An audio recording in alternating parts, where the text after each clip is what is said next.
Good afternoon, everyone. Welcome to Marketing Live for Friday, May 26, 2017. Vice President for Marketing at Indiana University.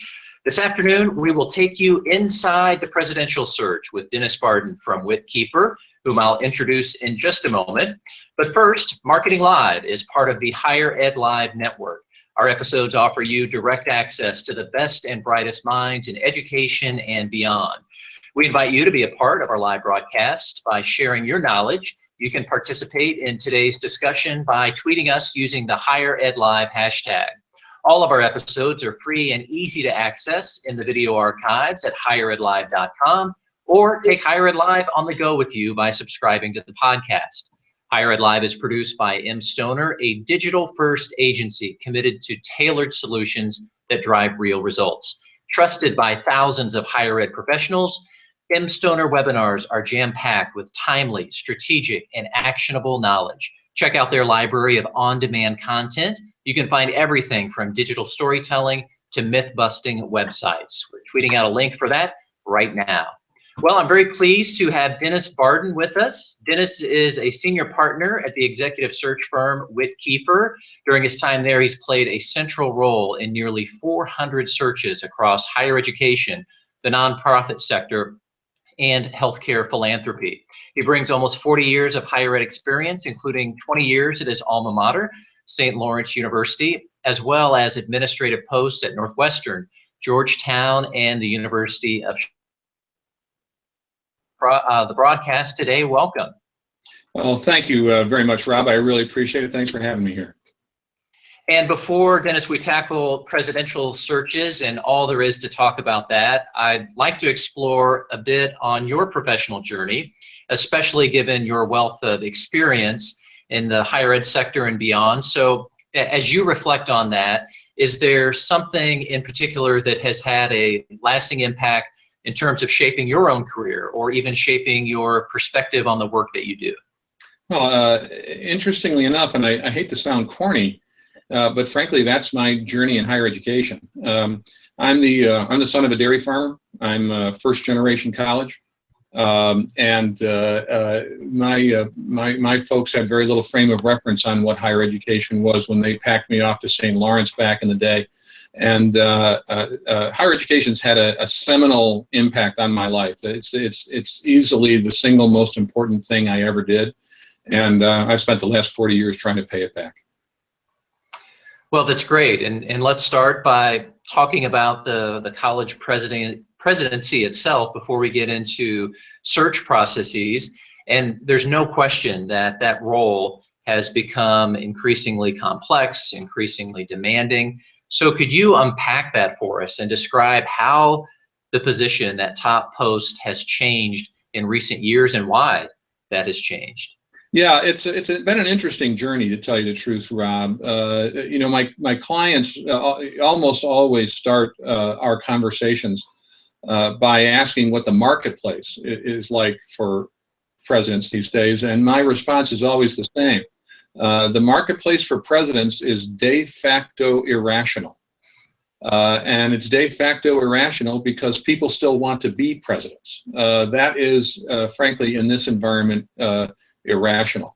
The job has become increasingly complex, but it's also changed quite radically from back in the day when I first found myself in higher education. It's become far more about running a coherent business enterprise. It has become far more about the revenue side of the ledger than the expense side of the ledger. That's had a significant impact on the sorts of people, and particularly the sorts of competencies that those people must have who pursue these presidencies. And it's a situation that continues to change. We have not reached a point of stasis, not remotely, and I don't know that we will reach one in the near future. And following up on that point about competencies for our listeners who are marketing and communications professionals, could you elaborate a bit on some of the skill sets, competencies related to those roles, whether that's being able to articulate an institution's unique value proposition, or whether that's related to dealing with the myriad of audiences that not only institutions, but certainly college presidents need to serve? Well, you certainly hit the two highlights. There's absolutely no question of that. First of all, the presidency has become increasingly externally focused. It's interesting that even today, after 10 or 15 years of very significant disruption in higher education, we still run into clients who think that the goal of their president is to be at every possible campus event. That's frankly just not the job anymore. I mean, it might be a part of the culture of the institution, but it is not a part of the president's job. So the jobs have become extremely external. And to start where you began, articulating the mission and the distinctiveness of the institution has become very important. Working with those constituents, particularly who can generate revenue, whether that's fundraising, of course, which is always a top 3 competency people are looking for, whether in public institutions, working with legislatures and the ability to work within the political construct, that's important.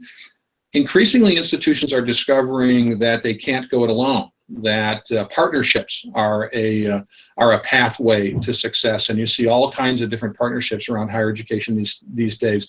The ability to work in concert with leaders of other institutions becomes a very important exercise here, and frankly, even the ability to inspire inspire action around the institution's mission and goals, whether that's from a fundraising perspective or even from an enrollment perspective. The bottom line is the president is more and more the personification of the institution's mission and message.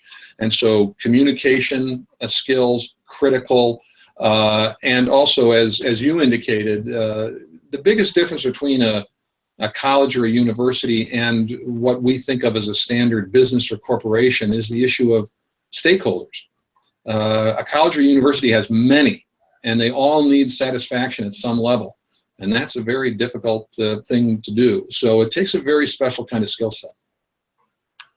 And with the stakeholders, that's certainly an area that we want to revisit as it relates to the search process.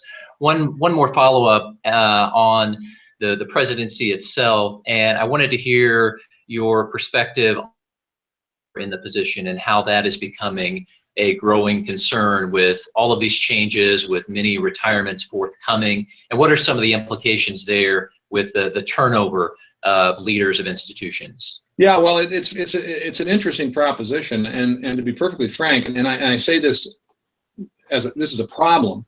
The only people who really benefit from this level of turnover are people like me, and that's not a good thing. I mean, it's not even for us. It's a bad thing for higher education.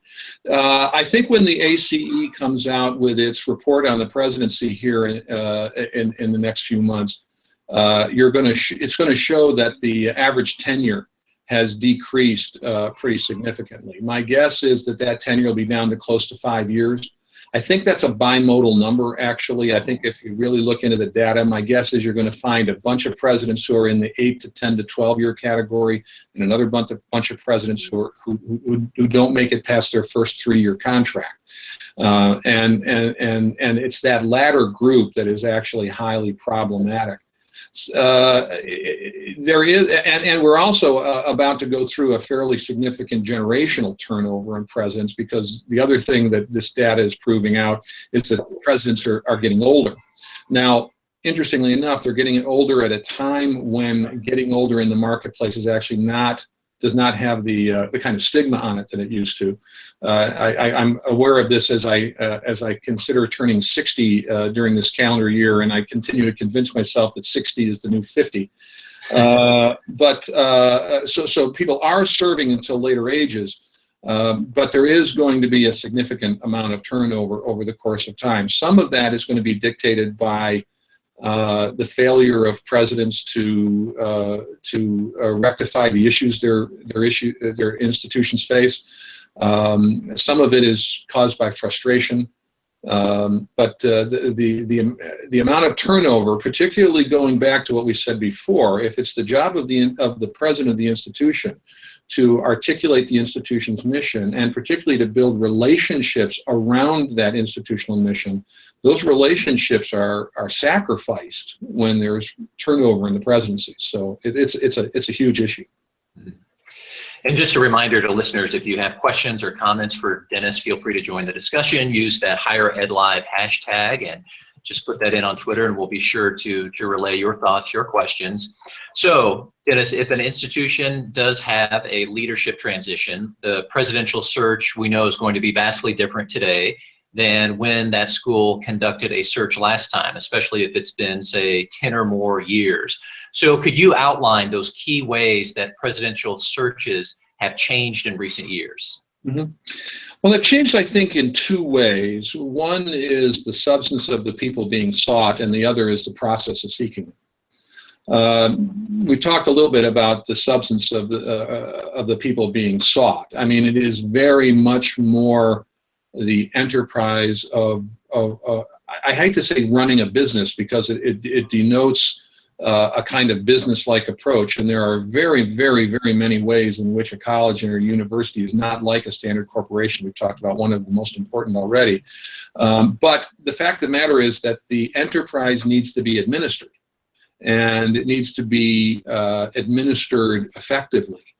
And so leadership and the capacity to administer a large business-like enterprise is really important, and there is just a lot more emphasis, for example, on a candidate's numeracy. That I'm not sure that used to be a major factor in presidential searches. Now you need people who understand the numbers, who understand how the numbers add up, what their derivation is, what can be expected. Planning strategically is significantly more important than it was back in the day. This notion of being able to keep an operation on a stable footing as an ongoing enterprise is just so critical. That trustees, board members are affirmatively looking for that. So that's probably, we can talk about specifics about that around that if that's interesting to anyone, but that would be from a competency perspective, that would be the centerpiece of it. And then from a process perspective, the biggest change, frankly, I think one of the biggest changes in higher education generally, and it impacts presidential searches very directly, is, I'm kind of an old hand. I've been doing this for almost 40 years, and I can tell you that 40 years ago, colleges and universities did not compete with one another the way they compete with one another now. It used to be back in the day that they were then called admissions people, now enrollment management. If you went to one of their conferences, they wouldn't share an awful lot of best practices and so on, because they were competing with one another for the best students. But by the same token, I don't know if a lot of people remember this, but until the early 1980s, colleges and universities in the same consortium used to share an awful lot of information about financial aid packages and so on. And they used to try to arrange it so that they weren't competing with each other on the basis of financial aid packages. Well, in the early 1980s, the Justice Department found that to be basically illegal. I mean, basically they found it to be collusion and the creation of a cartel. And so they don't allow college and universities to do that anymore. Well, the combination of that ruling and the slowdown in demographic growth in the United States relative to the huge growth of the higher education sector during the baby boom era means that now you have an imbalance of supply and demand, and a lot of institutions are using their financial aid to fill their beds. Well, now you're in an enormously competitive environment there. Well, you're also in a competitive environment in terms of fundraising, in terms of faculty recruitment. Now you're in a competitive environment in terms of your external partnerships and with whom you have arrangements, business arrangements to share students and so on and so forth. You have an enormously competitive environment. Well, that's had a direct impact on the hiring market, because it used to be, back in the day, sorry to keep using that phrase, but it used to be that a college president took great pride when, used to be almost exclusively his, of course, provost or a dean or something would get a presidency, it became a part of that president's Festschrift. It became a part of that president's life work to be turning out these leaders for other institutions. It was a point of pride. Now, those provosts, those deans, those presidents, they have relationships that mean tens of millions, hundreds of millions, sometimes many hundreds of millions of dollars of revenue to these institutions. Their institutions aren't letting them go very easily, and so they've become very, very much more proactive about holding on to people. And as a result, when the search process is done in a very traditional way, and that very traditional way means finalists who show up in public to make account of themselves in front of entire campus communities, current employers don't react to that in the way they used to. Current employers react to that in one of two ways. Either don't go there, I'll pay you to stay, I'll counter offer, even preemptively, or they say, you're not loyal to me anymore, you're fired. And as a result, we can no longer get candidates to do that. We can no longer get candidates to do, especially sitting presidents. We can't get them to do those public final visits, and that's had a profound impact on search process as well. So the changes in higher education are changing this enterprise very, very, very significantly. Well, there's so many things that you referenced to delve into. I'll follow up on the point that you reiterated about the position administering the enterprise and the comparison to running a business, and how that impacts the pathway to the presidency. And we can talk more about this in terms of non-traditional candidates and such.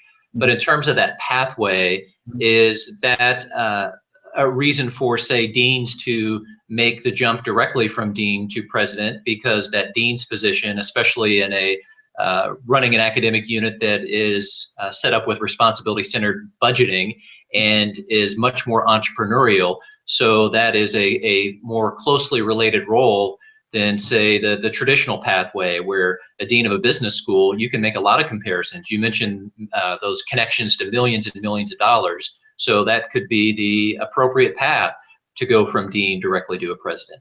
That is exactly correct. That's exactly right. Yes, we even have statistics around this. Again, to refer back to the ACE, the American Council on Education. Every report on the presidency they've done in recent years has reported a diminished level of interest on the part of chief academic officers to move into the presidency. Essentially, what we're seeing is that those two paths are diverging, and that the chief academic officer, whether you call it provost, VPAA, whatever the title is, are becoming very internally facing, and presidencies are very externally facing. And as a result of the divergence of those career paths, we're seeing an emergence of completely different skill sets in those two jobs. Now, you can make the counter argument very successfully that, particularly among the nation's most elite institutions, you're still seeing patterns of provosts moving into presidencies. And I would argue that has less to do with the nature of the two jobs nationally than it has to do with the role of the provost at highly complex, highly prestigious Research One universities, because those provosts are very much more engaged in the, forgive the phrase, business enterprise that is the university. And in many cases, those provosts even have very significant fundraising experience and responsibilities, because that's really where the rubber hits the road. So you're quite right. A dean, on the other hand, is essentially the CEO of a subsidiary enterprise and has responsibility for enrollments, has responsibilities for fundraising, alumni relations, has responsibilities to run the unit budgetarily in a sound manner.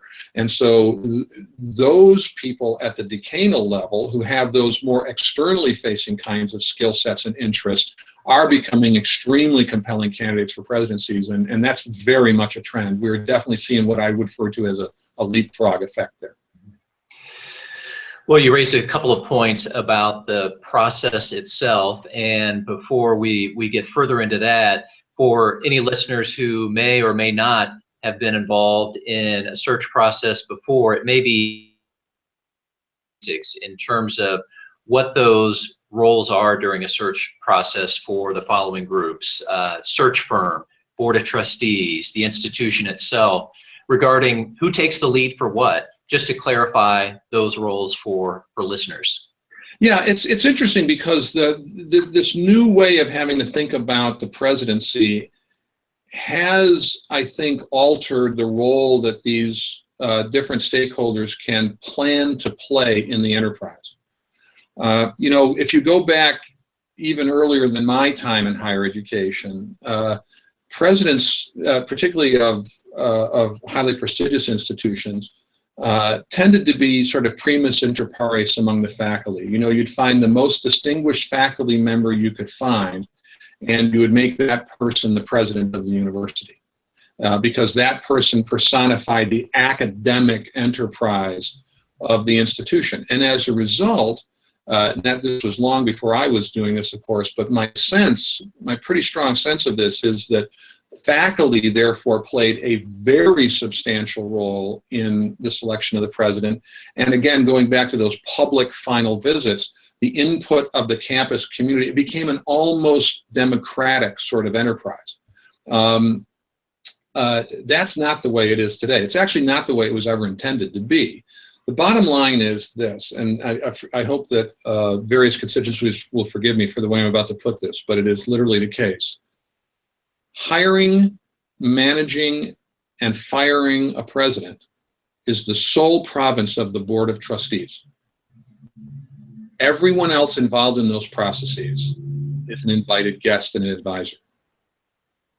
So even though we are still, and I think rightly so, putting together search committees that have broad representation of major stakeholders, particularly the faculty, and I think that's appropriate.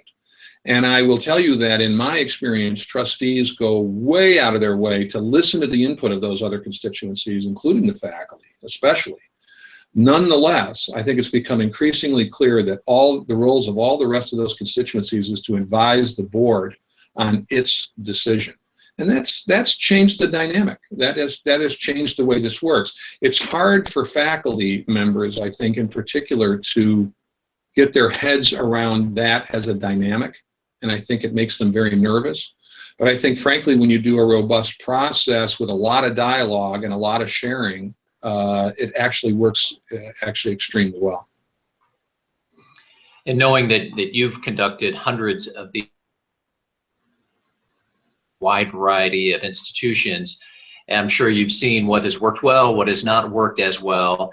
And as you think about institutions that have been more successful in these endeavors, are there some core elements that are needed to best set an institution up for success when it comes to a presidential search? Yeah, that's a really great question. I think there are some core elements. I think, number one, they work extremely well when there's a minimum of distance between the understanding of the board and the understanding of the internal constituencies, and particularly the faculty, about the circumstances of the institution. And I mean that in many ways, not just where things are financially, but where things are intellectually. What is the stock and trade of the institution? What is the reality of its place in the market? That combination of a realistic view of the institution's circumstances and yet an optimistic view of its future is really, really critical in these kinds of circumstances. And institutions that can hit that balance particularly well, do particularly well in this. And the other thing I would say is institutions where there is fairly open dialogue about what's going on.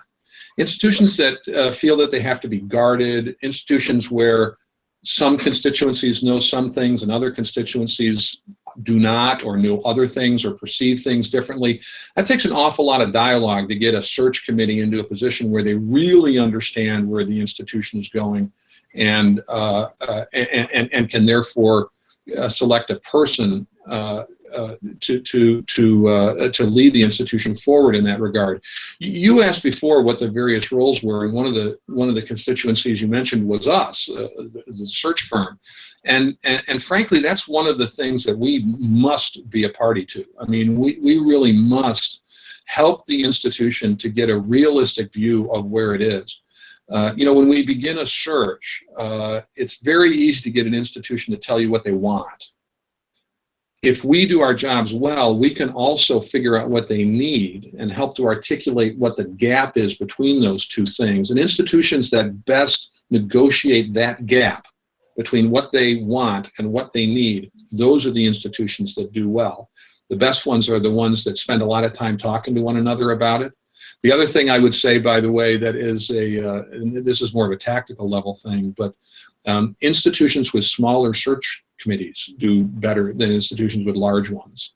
And that's for a couple of reasons, the most important of which is that, number one, if you have a small search committee, it's because you trust the people in the room to represent everyone else, rather than have to have a representative of every subgroup on the campus.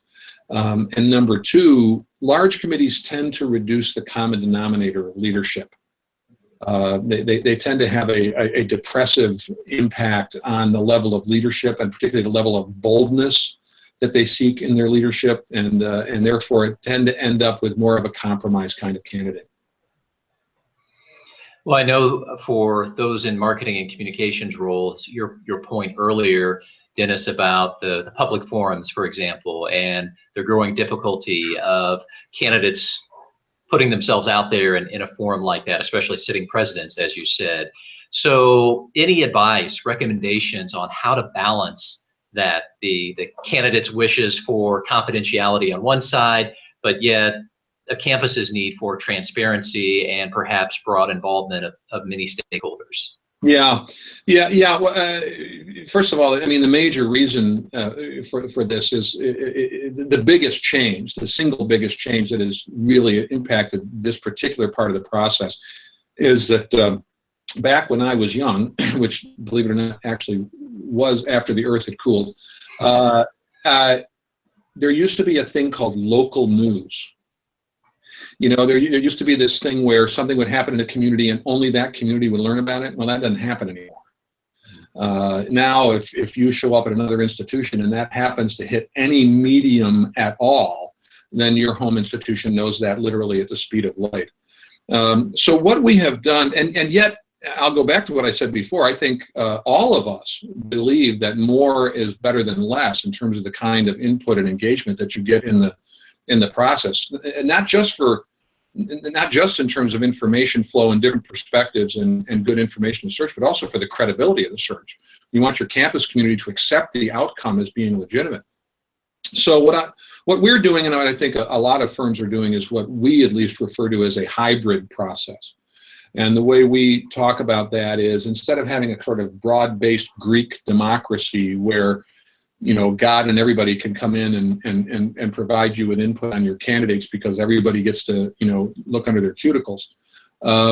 What we do is create more of a kind of a representative republic, so that each of the key constituencies, in ways that are individual to the institutions that we serve, this is done in a lot of different ways, are represented by a smaller group of people who are all sworn to secrecy, who interact with the candidate on behalf of their constituency and provide that feedback to the board. And the theory here is simple. 50 people can keep a secret, but 500 people cannot. And key to that is the candidate's understanding of the greater good here too, because the candidate has the same desire for the outcome of the search, the placement, to have credibility and to be legitimate. And so they want as much involvement as they can get without compromising themselves as well. So that's where the interests of candidate and institutions, where the confluence is. And you can usually, thus far, knock on wood, we've been able to create experiences for those final interviews that are both confidential and have credibility. And if we can just continue to find that balance point, I think we can be successful moving forward in creating an environment in which there is robust process, much input, high credibility, and yet protect our candidates. And in terms of much input, and you've made several really interesting and helpful points about smaller committee and representing the larger group. And I'm sure, though, at the end of the day, you have faculty and staff who want to be at the table, want to be part of that process. And are there what other ways to engage those stakeholders? And perhaps it's more so on the front end before the process even begins as a discovery process, but a way to meaningfully involve those key faculty and staff and others without having a seat at the table. Yeah, you have it exactly right. You know, it's the old adage, well begun is half done.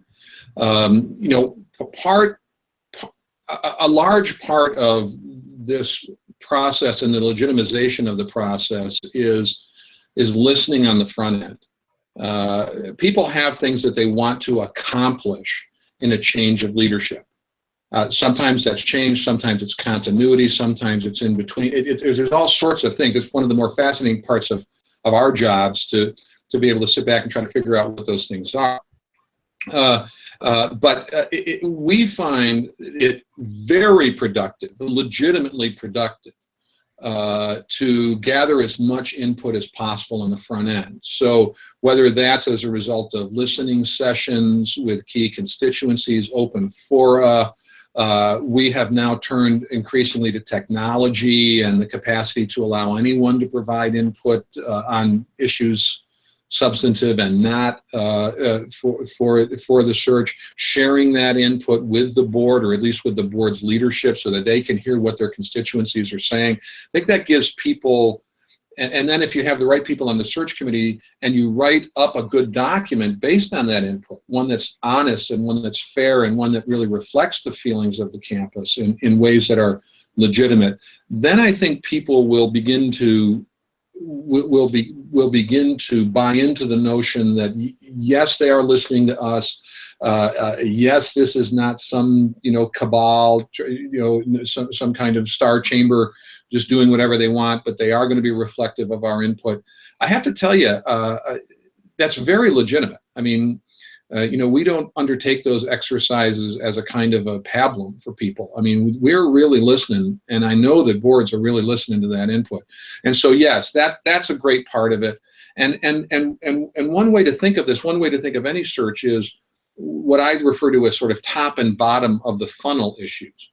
So if a search is like a funnel, the top of that funnel, the gathering part, should be as wide and as broad as possible. But as you narrow the pool, as the funnel gets narrower and narrower and narrower, that constituent input becomes more and more and more important. Because most of that constituent input is going to be not we must have X, but rather we'd rather have Y. And the rather have comes in the decision-making process. And so that kind of input is really legitimate and really helpful. Well, thinking back to the hundreds of searches that you've led and been involved with, and I'm sure you have many stories to tell from those, and my institution or any institution, no one wants a surprise or surface during a search process. And without naming names, I'm sure you have an example of a cautionary tale, and I'll ask you to share one if you could. But most importantly, what can an institution do to safeguard against something like that, a potentially embarrassing situation or a surprise that might come forth during a search? Yeah, it's actually the single most important thing we do is drive out risk. I mean, that's the whole point. A robust candidate pool, a robust process, those things should drive out as much risk as possible. Let me start with one of the few absolute statements I'll actually make, which is, I guarantee you that there is no perfect candidate. I don't care what your search is. I don't care where it is.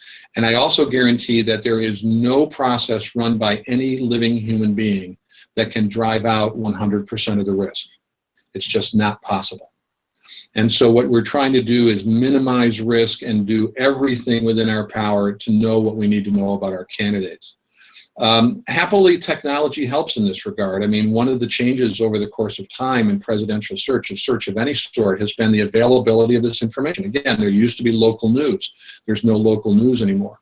So deep dives online for what's out there about candidates, including proprietary resources like LexisNexis, which tells you everything that's out there in print about candidates, tells you everything that's in their legal background. Those kinds of checks have become very important. References have become harder. It's become more difficult to get candid references about candidates. Ironically, we have institutions out there now who will not who forbid their personnel from providing references on candidates except for dates of hire. Now, to my knowledge, all of those institutions still want references when they hire people. But there are certain institutions that simply won't do it. So on what we refer to as on and off list references, both the references that are proffered by the people and the ones that aren't, they become more difficult but more critical. We do now use leadership and psychometric assessments in our firm to add another body of knowledge to the process. Personal, and then just the key to the whole thing, though, is the personal relationship. So you wanted an anecdote, I'll give you one. A candidate in a presidential search fairly recently, we had done all that due diligence on that candidate, and nothing had come up. But this is a candidate with whom I had built a fairly strong personal relationship, and thus when I asked this candidate, as I always do, whether there was anything in his or her background that could come up later and be problematic, happily this candidate told me the truth, and there was an incident in the background that that was before things were digitized, before things went online, that was extremely obscure, but that had happened, and that was disclosed to me. And as a result of its disclosure and the specifics that were shared with me, we were able to find it, and therefore share that with our client. This candidate wanted that shared with our client. These people don't want things deep in their background sneaking up on them in the 6th month or the 6th year and derailing their agenda. So one of the most important ways we have to learn things about candidates is their self-disclosure. And frankly, that self-disclosure is important, because having disclosed it, it then becomes very significantly less of an issue if and when it does become public. And without going into too much detail, I can tell you that person is now a president. And it was the disclosure that was key. Now, what would have happened if this person had not disclosed that because we did not find it? That person would be sitting on a ticking bomb. Mm-hmm. Really interesting. And as I think back to the examples that you shared in terms of ways that presidential searches have changed, and you've provided an extensive analysis of that and what the presidential search looks like today, let's take a moment to look ahead and what those presidential search trends might look like over the next decade or so. I think it's going to continue, and I think you will see an increased level of emphasis on these administrative, or I might say executive level skill sets. I think that frankly the message is getting through to institutional constituencies. I think that institutional constituencies understand more and more all the time exactly what the stakes are here, and as a result, I think that their view of who their leader should be is becoming more and more realistic all the time. I'm actually quite bullish on that part of this. I actually think that not just identifying the right skill set, but the training of those, the preparation of these people with those skill sets is going to become more and more a kind of a normal pattern in higher education. I don't think we'll see I don't think we'll see a return to. I don't even think we will see a continuing nostalgia for a time when the presidency was a different matter. I think what we're going to see is an increasingly practical, increasingly pragmatic view of what that leadership should be. I think that all constituencies will join in that more pragmatic view, including the faculty. And this will be especially true as we continue to experience the significant generational turnover of faculty that I see most institutions going through right now. These younger faculty who are coming up who don't have my frame of reference on how things used to be, I think understand life in the moment and are dealing with the realities of the circumstance to a greater extent. And I think that'll be a really, really, really positive factor in the presidency moving forward. I think it will continue to be increasingly external. I think it will continue to be increasingly focused on the executive or administrative skill set. And then I think what will happen is we'll reach a point where one of the key questions we will be asking is not, hey, Mr. Traditional Candidate or Ms. Traditional Candidate, how much do you know about the business enterprise of the institution? But rather, hey, Mr. or Ms. Presidential Candidate, how much do you know about the academic enterprise of the institution? And I think we may reach a tipping point on that at some point in the next decade. And that area is especially interesting. And maybe that's non-traditional becomes more traditional, as you said, and probably depends on the type of institution whether those non-traditional candidates face an uphill battle. But as you said, it appears to be a growing openness just because of the need, and as you said, the skill set that is required. And so are there areas where we might see more presidential candidates coming from in terms of types of background or industries beyond just an openness to a diversity of those? I actually think, and this may be counterintuitive, but I actually think we will not see a tremendous expansion of candidates from completely outside higher education becoming college and university presidents. I rather doubt that will become a flood. And the reason for that is the reasons we've already discussed. This is not a business enterprise in the way people think of a business.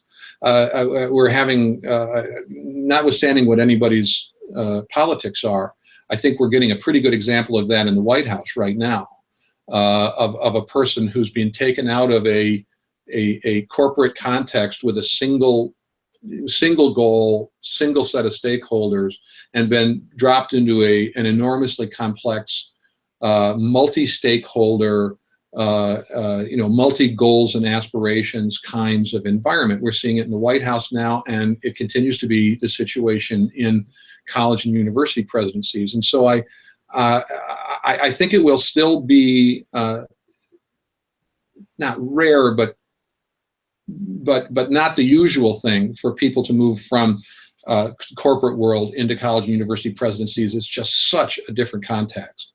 What I think we are going to see is different people from within higher education be deemed to be qualified for these presidencies. I think it will be, if you think about, let's go back 100 years. If you think about 100 years ago, the qualification for the presidency being up through the tenured ranks, having served as a department chair, a dean, a provost, and then moving lockstep through the academic side into the presidency, with a lot of the academic movement being based on scholarly bona fides and being the best possible scholar. I think that will become less and less and less the criteria, and you'll see the entire continuum of leadership in all of those areas, right? Perhaps even down to department chairs at some larger institutions, being more focused on executive leadership and externally facing skills. And that's going to bring in, and you're already seeing this, that's going to bring into play people from administrative areas like student affairs, advancement, finance, marketing and communications, enrollment management. You're going to see more people like that move into the chief executive role. I think you're going to see people more and more, we've talked about the deans, there'll be more and more deans. I think people who are academic entrepreneurs people who have run centers, people who run programs, particularly if they're large and complex, particularly if they're multilateral, multidisciplinary. You're going to see a lot of that. I think you may see some movement from the nonprofit sector into higher education a little bit, particularly large, complex nonprofits, because they have the multiple stakeholder issues going on and the necessity of generating revenue. So I think that the purview I think the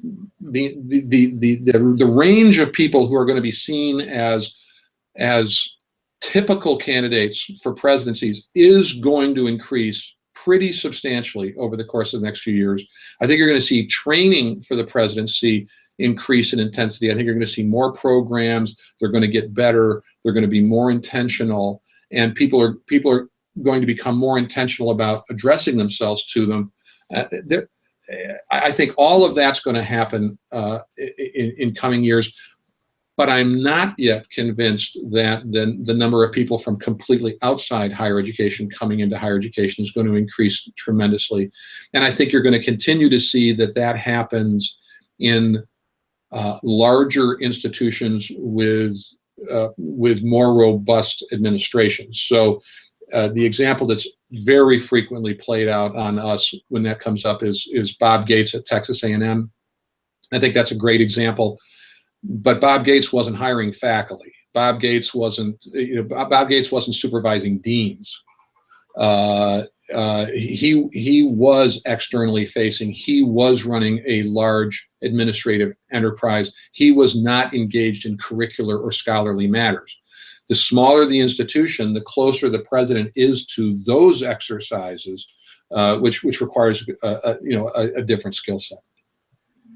Well, a clear takeaway definitely that there is no longer one single career trajectory to the president.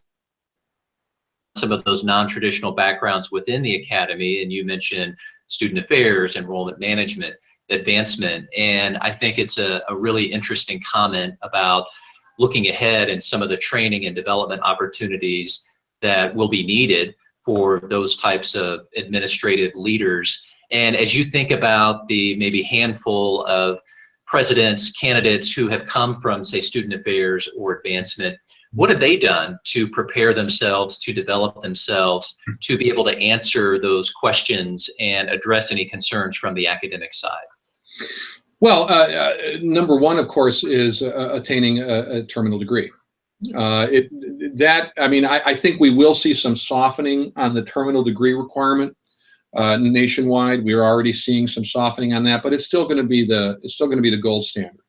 So I think the notion that you have been enough interested in the intellectual enterprise of higher education or of your discipline to attain the ultimate degree, I think is still going to continue to be coin of the realm. So that's number one. Number two is, of course, understanding the world beyond your own discipline. So whether it's enrollment management or advancement or finance or whatever it is, it's important that you not be a savant. People in these jobs have to have a wide array of understanding of the institution. And what you're seeing now, of course, and this suborns to a certain kind of leadership style. And so we see extremely progressive presidents. The people who really have a handle on this thing are bringing their cabinets together and challenging their cabinets to think about a wide array of issues, so that you've got your advancement person sitting there trying to help decide whether or not to build a residence hall, and you've got your student affairs person sitting in there wondering, whether they should, ratchet up their endowment payout 25 basis points. And so, that kind of multilateral involvement in the institution's enterprise is absolutely critical to this. And then on a specific basis, the very first thing that I tell people who tell me they want to be a college president is go to your vice president for advancement and ask him or her for an assignment. You have to be involved in the advancement enterprise. At a minimum, you have to be accustomed to standing at a podium and telling the institution's story to people. Optimally, you should have experience soliciting people, because at the end of the day, If we have 8 different institutions doing presidential searches with us, and they have 8 different combinations of criteria, all 8 of them have fundraising in the top 3. Well, we promised to take people inside the presidential search, and I think we accomplished that and then some. So Dennis, thank you so much. This has been a very enlightening discussion. Appreciate your time and expertise today. Rob, it's been absolutely a pleasure. I'm delighted to have a chance to talk about this. Thank you for the forum, and best of luck to everybody out there involved in presidential searches. It can be very exciting. It can be very enlightening. It can be enormously interesting, and ultimately, I wish all of you success. Great. Well, thanks again to Dennis. As always, thanks to M. Stoner for making Marketing Live possible. Be sure to get reminders about this and other episodes by subscribing to the Higher Ed Live newsletter. You can browse the archives at higheredlive.com or subscribe to the podcast. I'm Rob Zinkin. Thanks again for tuning in to Marketing Live on the Higher Ed Live Network.